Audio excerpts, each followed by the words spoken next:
Go find standing room in the back. These seats are for family, not charity cases. My cousin Alexis didn't whisper. She announced it to the entire Savannah auction house. The laughter from the surrounding socialites was sharp, like breaking glass. Then, the waiter arrived. Not with champagne, but with a bill.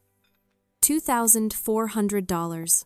The holding fee for the vanity bid my Uncle Robert had just placed. He didn't even look at me. He just tapped the table. I didn't argue. I pulled out my card and paid for the privilege of being humiliated. But as I turned to leave, a voice cut through the room like a gavel. Just a moment, please.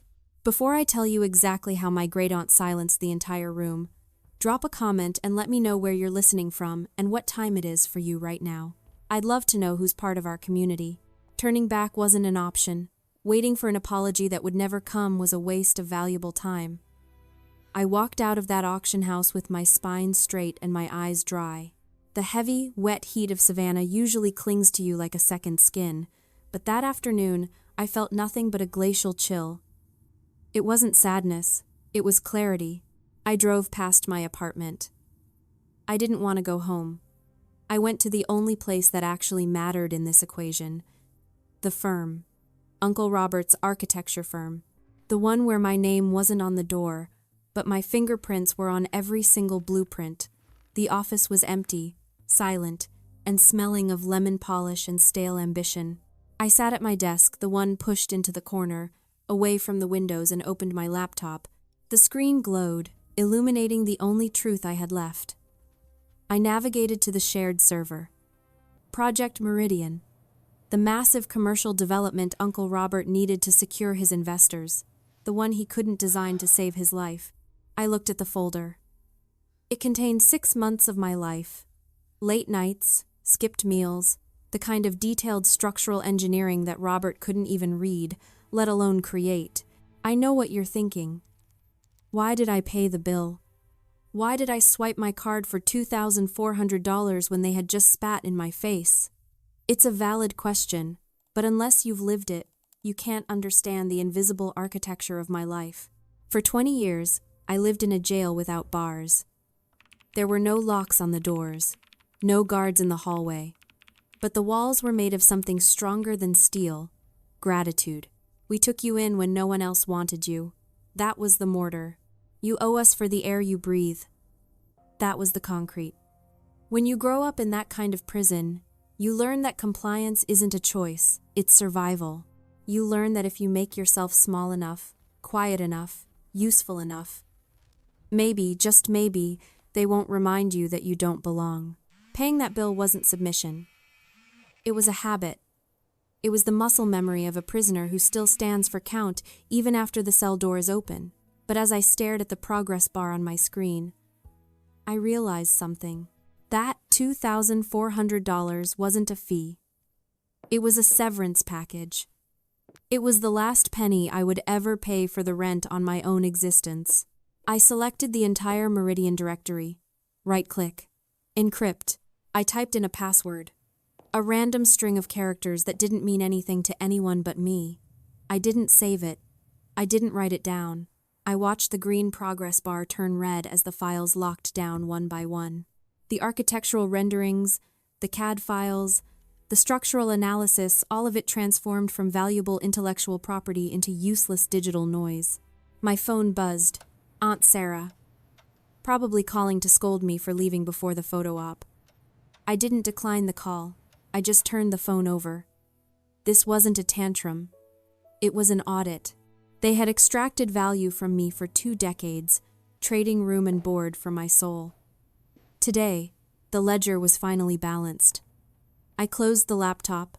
The office was dark, but for the first time in my life, I wasn't afraid of the shadows. I was the one casting them. I spent the next hour watching the office clock tick. Each second was a quiet victory. I thought about the first time I sat at this desk. I was 22, fresh out of architecture school, top of my class. Uncle Robert had slapped a stack of zoning applications on the desk and said, "Start earning your keep." He didn't offer a salary. He offered an allowance. He called it an internship. 5 years later, I was still the intern who designed his buildings, managed his contractors, and saved his reputation, all for a paycheck that barely covered my rent. I looked around the office. The awards on the wall had his name on them, but I knew which late nights had earned them. I knew which structural flaws I'd caught just in time. I knew the weight of every beam and the cost of every rivet. I was the ghost in the machine, the invisible engine that kept his little empire running. And like any engine, I had just cut the fuel line. My phone buzzed again. This time, I picked it up. Madison. What is going on? Aunt Sarah's voice was tight, the polite veneer cracking at the edges. Robert is trying to access the Meridian files for the investors' meeting tomorrow. He says they're corrupted. They aren't corrupted, I said, my voice calm. They're encrypted. Encrypted? What are you talking about?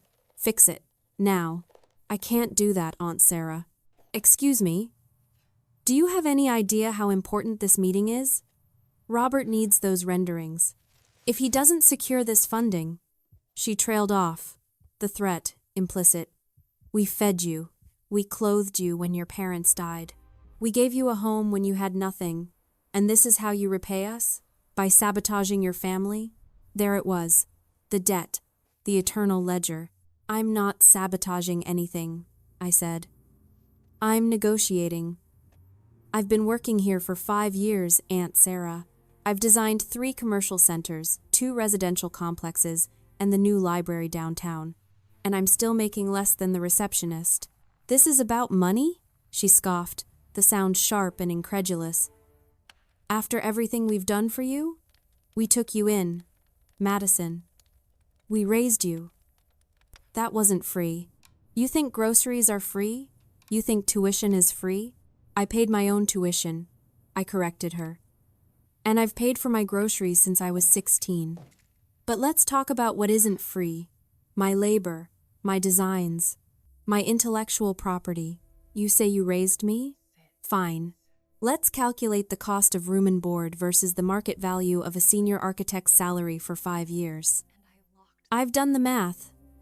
Sarah, you owe me. Silence on the other end. Then, a low, dangerous tone I recognized. You are ungrateful, she hissed. We saved you. You would be nothing without us.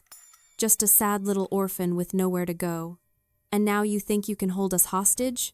Fix the files, Madison, or don't bother coming back. I wasn't planning to, I said. What? I resign. You can't resign, she laughed, a harsh, brittle sound. You're family. You don't get to quit family. Watch me. I hung up.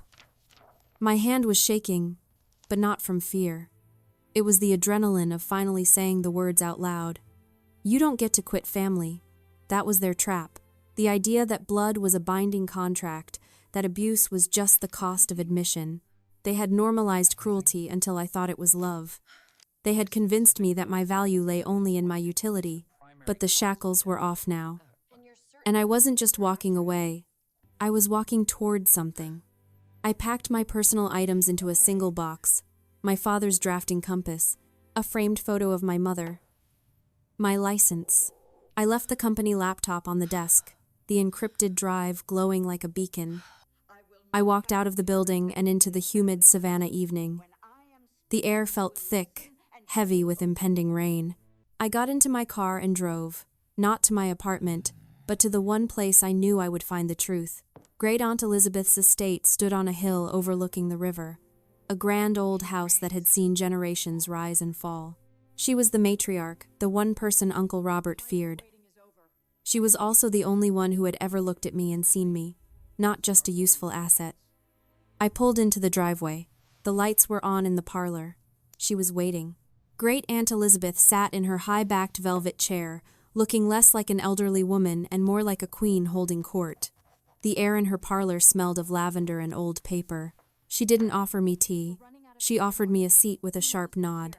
I heard what happened, she said, her voice raspy but strong. Alexis has the manners of a hyena, and Robert has the spine of a jellyfish. I quit, I said, the words still tasting strange in my mouth, and I locked the Meridian files. Elizabeth smiled.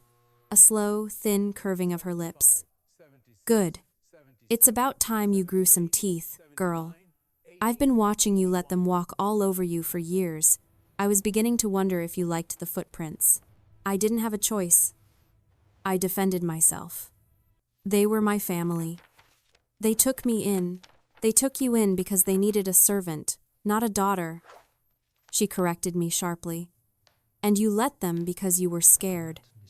But fear is a useless emotion, Madison. It doesn't build buildings, and it certainly doesn't build a life. She reached for a small silver bell on the table and rang it once. A moment later, her butler appeared, followed by two people I didn't recognize, a man in a sharp suit carrying a briefcase, and a woman with glasses and a tablet. Madison, meet Arthur Pendleton, the best property lawyer in Georgia. Elizabeth gestured to the man. And this is Sarah Jenkins, a forensic accountant who could find a missing penny in a haystack. I looked at them, confused. Why are they here? Because we are done playing house, Elizabeth said, leaning forward. You resigned. That's a good first step. But resignation implies you were just an employee. You weren't. You were the intellectual property engine of that firm.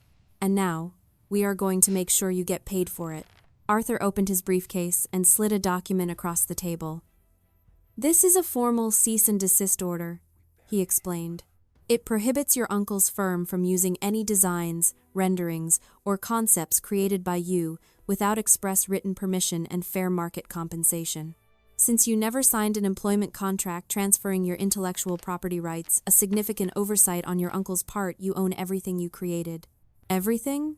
I asked, looking at the legal jargon. Every line. Every measurement, Arthur confirmed. If he wants to build Project Meridian, he has to buy the designs from you. At your price, and that's just the beginning.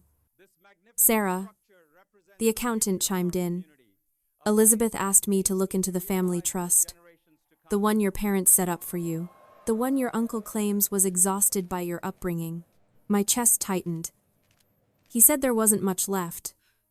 Just enough for college, which he said he paid for. He lied, Sarah said bluntly. I've started tracing the accounts. It's a mess of shell companies and transfers, but the initial principal was significant, and it wasn't exhausted. It was drained. Systematically. Drained? We'll get to the numbers later. Elizabeth interrupted, her eyes hard. Right now, we need to secure your position. You are not going back to that office. You are not answering their calls. Arthur will handle all communication. You are now a creditor, Madison, and they are the debtors. She stood up, leaning heavily on her cane. You thought you were fighting for a paycheck? No, child. You are fighting for your life. Robert isn't just greedy, he's desperate. People like him don't react well when the ATM stops dispensing cash. He will attack you. He will slander you. He will try to destroy you. She walked over to me and placed a hand on my shoulder. Let him try, she whispered. He's about to find out that he didn't just raise a sheep. He raised a wolf. I looked at the cease and desist order. I looked at the forensic accountant who was unraveling the mystery of my parents' legacy. And finally, I looked at Elizabeth. What do I do? I asked. Sign the papers, she said. And then, get ready for war. I picked up the pen. My hand didn't shake this time. I signed my name, Madison Hayes. It looked different on the paper, stronger, sharper. One more thing, Elizabeth said as I finished. That property Robert bid on today, the one you paid the holding fee for, what about it? It wasn't a random investment, she said, her voice dropping lower. There's a reason he wanted it so badly, and there's a reason he made you pay for it. She looked at Arthur, who nodded gravely. We need to go to the records office, Arthur said. There's something you need to see. Something about the history of that building. And whose name is really on the original deed. I felt a chill that had nothing to do with the air conditioning. Whose name? Your father's, Elizabeth said. The records office was a cavernous space filled with rows of metal filing cabinets and the dusty smell of history. Arthur navigated the labyrinth with practiced ease. leading me to a section marked Commercial Deeds, 1990 to 2000. He pulled a heavy binder from a shelf and flipped through the pages until he found what he was looking for. "Here," he said, tapping a yellowed document. "Look at the original owner." I leaned in, squinting at the faded type. "Property address, 412 Bull Street. Owner, James and Eleanor Hayes. My parents. They bought this building in 1995, Arthur explained. It was going to be their firm's headquarters. They had big plans for it. When they died in the accident, the property went into the trust, to be held for you until you turned 25. But I'm 27, I said. Why didn't I know about this? Because the executor of the trust your Uncle Robert transferred the title, Sarah interjected, looking up from her tablet. He didn't sell it. He transferred it to a shell company he controls, citing maintenance costs that didn't exist. He's been sitting on it for years, letting it appreciate. And now? I asked, dread pooling in my stomach. Now? He wants to develop it, Arthur said. That holding fee you paid at the auction? That wasn't for a new bid. That was a fee to expedite rezoning permits. He's planning to demolish the building, Madison. He wants to tear down your parents' legacy to build a generic strip mall. The room spun. It wasn't just about money. It wasn't just about labor. It was about erasure. Uncle Robert wanted to wipe away the last physical trace of my parents' work and profit from the destruction. And he had made me pay the fee to start the bulldozers. A cold fury settled over me, sharper and more potent than anything I had felt before. This was personal. This was blood. Can we stop him? I asked. Arthur smiled, a shark-like expression that promised violence. Oh, we can do better than stop him. We can bury him. That transfer he made? It was illegal, a clear breach of fiduciary duty. We can not only reclaim the property but also sue him for every penny of profit he's made or intended to make. And the trust? I turned to Sarah. I've found the accounts, she said. $900,000. That was the principal. Over 20 years. It should have grown. Instead, it's gone. Used for private school tuition for Alexis, luxury cars, vacations, and propping up his failing firm. It's embezzlement, plain and simple. So, what's the plan? I looked between them. We wait, Arthur said. Tomorrow is the groundbreaking ceremony for his new project. He's invited the press, the investors, the mayor. He thinks he's in the clear. He thinks I'm gone, I added. Exactly, Elizabeth said, stepping out from behind a row of shelves. She had insisted on coming, leaning heavily on her cane but refusing to stay behind. He thinks you're cowering in your apartment, crying over a bounced check. He has no idea you're holding a match. She handed me a thick red folder. This contains everything. The forensic accounting report, the original deed, the proof of the illegal transfer, and a formal eviction notice for his current firm which, as it turns out, is operating out of another building owned by your trust. An eviction notice? He's been squatting on your property for years, Sarah confirmed. Time to collect rent, or kick him out. I took the folder. It felt heavy, substantial.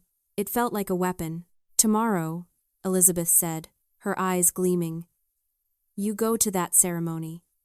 You look him in the eye. And you take back what is yours. I will, I promised. The next morning, I dressed for a funeral or an execution. A sharp black suit, heels that clicked like gunshots on pavement, and my mother's pearl earrings. I drove to the site of 412 Bull Street. A stage had been erected in front of the beautiful old brick building. Banners proclaimed the future of Savannah commerce. Uncle Robert stood at the podium, beaming, with Aunt Sarah and Cousin Alexis preening beside him. The press was there. The investors were there. It was the perfect audience for a tragedy. I parked my car right behind the news vans. I checked the red folder one last time. Then, I opened the door and stepped out into the sunlight. I wasn't the shadow architect anymore. I was the demolition crew. Uncle Robert's voice boomed over the microphone, talking about vision and legacy. He pointed to the building behind him, claiming he was honoring its history by giving it a new future. A generic strip mall future. The investors nodded, bored but satisfied. Alexis smiled for the cameras, playing the role of the devoted daughter and heir apparent. I walked through the crowd. I didn't push. People just moved out of my way. There was something about the way I was walking, the set of my shoulders, the sheer inevitability of my presence. Aunt Sarah saw me first. Her eyes widened, then narrowed into slits. She started to move toward me, probably to intercept me, to hiss threats about ruining the moment. But I didn't stop. I walked right past her, up the stairs to the stage. Uncle Robert faltered mid-sentence. "Madison, what are you doing here?" I didn't take the microphone. I didn't need to. The acoustics of the old square carried my voice just fine. "You said this seat was for family," I said, my voice steady and cold. "You were right. This building is my family's. Get off my property." "She's upset," Robert said quickly to the crowd, forcing a laugh. "Personal matters."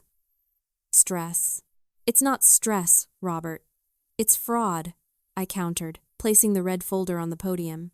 "This contains forensic accounting of the $900,000 you embezzled from my trust fund over 20 years. It contains the original deed to this building, proving it belonged to my parents, James and Eleanor Hayes. And it contains proof that you illegally transferred the title to yourself while acting as executor." The cameras were flashing now. The investors were whispering. Alexis looked like she was about to faint. "You're lying," Sarah shrieked from the side of the stage. "She's lying. She's mentally unstable." "The eviction notice is on top," I continued, ignoring her. "You have 30 days to vacate your current offices, which are also owned by the trust you looted. As for this building, no one is touching a single brick." I looked at him. Really looked at him. The man who had made me feel small for my entire life was now shrinking before my eyes. He wasn't a titan of industry. He was just a thief in a cheap suit. "We took you in," he sputtered, desperate. "We raised you. You stole my inheritance to pay for your daughter's private school and your country club membership," I said. "You didn't raise me. You robbed me." Arthur stepped up onto the stage then, flanked by 2 police officers. Elizabeth had called them. She didn't do half measures. "Robert Hayes," Arthur said. "I'm representing Madison Hayes. We are filing charges for embezzlement, fraud, and breach of fiduciary duty. These officers would like a word." I turned away as they read him his rights. I didn't need to see the handcuffs. I didn't need to see Sarah weeping or Alexis screaming at the cameramen to stop filming. I walked back down the stairs, past the stunned investors, past the murmuring crowd. Great Aunt Elizabeth was waiting by her car. She opened the door for me. "Well done," she said. "Is it over?" I asked. "The war?" "Yes," she smiled. "But the rebuilding? That's just starting." The fallout was swift and brutal. The scandal made the front page of the Savannah Morning News. Investors pulled out. The firm collapsed within a week. Robert and Sarah were indicted on multiple counts of fraud. Alexis, complicit in spending money she knew wasn't hers, faced her own legal battles and social exile. The charity case had become the plaintiff, and the judgment was $2.76 million. But I didn't care about the money. I cared about the keys. Arthur handed them to me a month later. The keys to 412 Bull Street. I unlocked the heavy oak doors and walked into the lobby. It was dusty and empty, but the bones were good. Strong, just like my parents. I set up my drafting table in the center of the room, right where the sunlight hit the floorboards. I was going to restore it, not tear it down. Restore it. I would build my own firm here, a firm where credit was given, where labor was valued, where no one was ever made to feel like a ghost in their own life. Great Aunt Elizabeth visited me on the first day. She brought a bottle of champagne and 2 crystal flutes. "To the future," she toasted. "To the foundation," I corrected her. I opened my laptop. The encrypted files for Robert's project were still there. I didn't need the password anymore. I selected them all. Right-click. Delete. The screen cleared. The past was gone. I picked up my pencil and started to draw. It has been 6 months since I cleared that server. The sign on the door now reads Hayes and Associates. There are no associates yet, just me, but the space is ready. The dust is gone. The floors gleam. And for the first time in my life, the silence isn't heavy. It's expectant. Uncle Robert and Aunt Sarah are currently awaiting trial. They sold their estate to pay legal fees. But it wasn't enough. Cousin Alexis sends me messages sometimes, asking if we can talk, but I blocked her number the day the judgment was finalized. I don't feel guilty about that silence anymore. I don't feel the need to pay for their attention or earn their basic decency. The most dangerous lie they ever told me wasn't about money. It was about belonging. They taught me that love was a transaction that I had to buy my seat at the table with labor, with silence, with gratitude for scraps. They made me believe that walking away meant I would be alone. But I'm not alone. I have Elizabeth. I have my work. And I have the most important thing of all.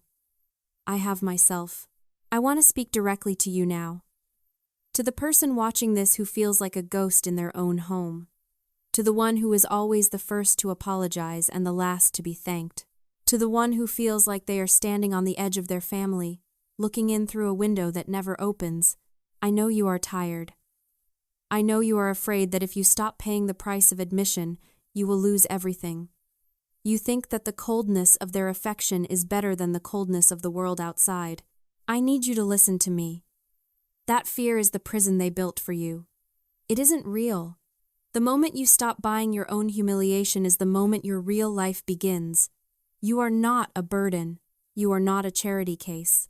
You are the architect of your own future. It is terrifying to walk away from the only people you have ever known. It feels like jumping off a cliff without a parachute. But I promise you, you won't fall. You will fly. You don't need their table. You don't need their approval. You have your own hands, your own mind, and your own worth. That is the only foundation that will never crumble. If you've ever had to buy your own seat at the table, or if you're currently building your own table from scratch, I want you to share this story. You are not alone, and your legacy is waiting for you to build it.